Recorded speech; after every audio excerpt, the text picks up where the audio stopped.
Okay. So the direction we're going this week is 3D modeling the cubes. By this point, you should have designed them, physically put them together, and then the goal by the end of this week is you have a 3D model of all the parts individually. So you'll have 5 3D models created in Onshape. Right now, I'm just going to give you a quick rundown of how to make the piece that I'm showing you here. You have all the different pieces that you have. None of them could look like this, but there's some things that everyone needs to know how to do, which will help you make the parts. So I just went to Onshape. I'm going to create a new part.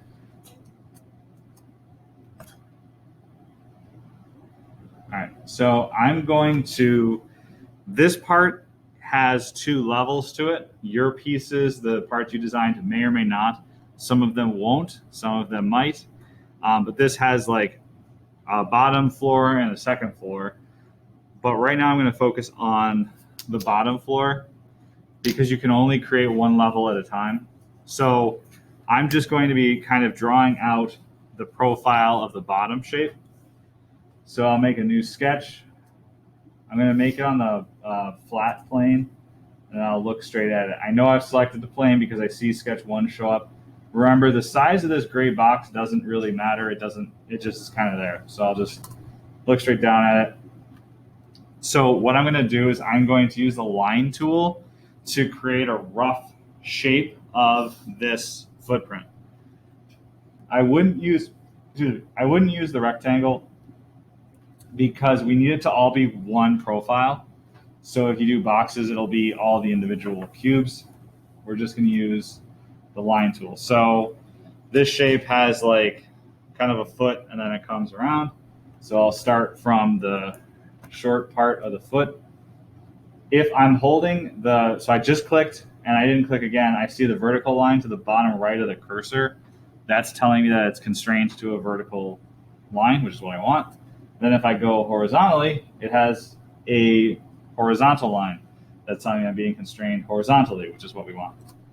Go back vertical, come back horizontal. So this is the part that a lot of people end up with issues because we don't want any diagonals. So this vertical part needs to line up with the edge where I started. So if I go down slowly, it won't necessarily snap to it. But if I come down, I'm not clicking yet and just hover over it. Now when I drag back over here, it's going to give me kind of a gold dotted line. So if I put the cursor in the right spot, I should see both a horizontal and a vertical constraint on the bottom right of where the cursor is. Now I know if I click here, going straight across over to here is going to give me a horizontal line because all of this is straight 90-degree angles. That's why we're using cubes. So I've got the real rough shape, but that's not the right sizes. So if I go into the dimensioning, each cube is 0.75, it's 3/4 of an inch. So 1 cube is 0.75. This is 0.75. Just for making it easier for myself to see, I'm gonna do the best I can not to have dimension lines crossing. Later on when we get into like actual dimensioning, there are rules you will have to follow. I haven't done attendance yet, guys. But for right now, just make sure they're not crossing just so you can read them. So now from the bottom step to the top step, it's only 1 cube. So it's 0.75.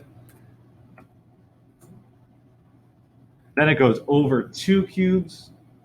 So it's going to be 1.5. 0.75 times 2.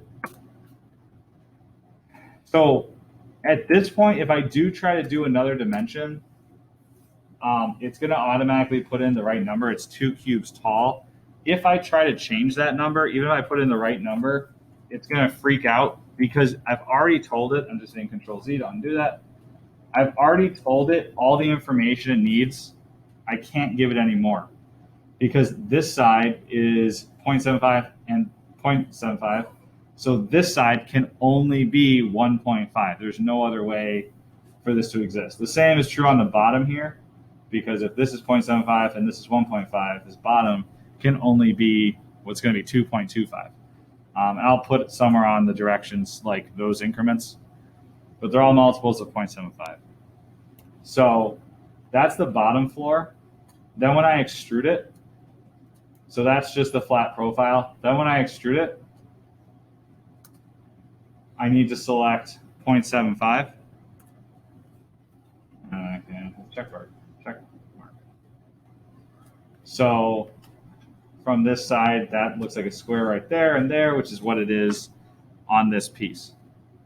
Now, if your piece has a second floor to it, you'll have to make a second sketch on top. So sketch, I'll click the top surface. And if you do see it from the side, it's not on the bottom, it's on top of the shape. So I will go to the top.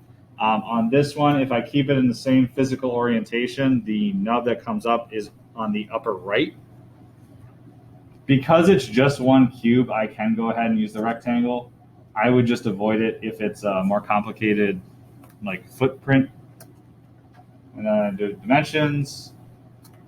It's only one cube. So I'm just adding 0.75, 0.75, 0.75. One thing to note, when I did put the rectangle down originally, yeah, I will. I'll post this. I hovered over that corner and it snapped to that corner. So when I clicked on the corner and dragged it down to the left, it's locked to that corner, which is what we want because that's all one edge.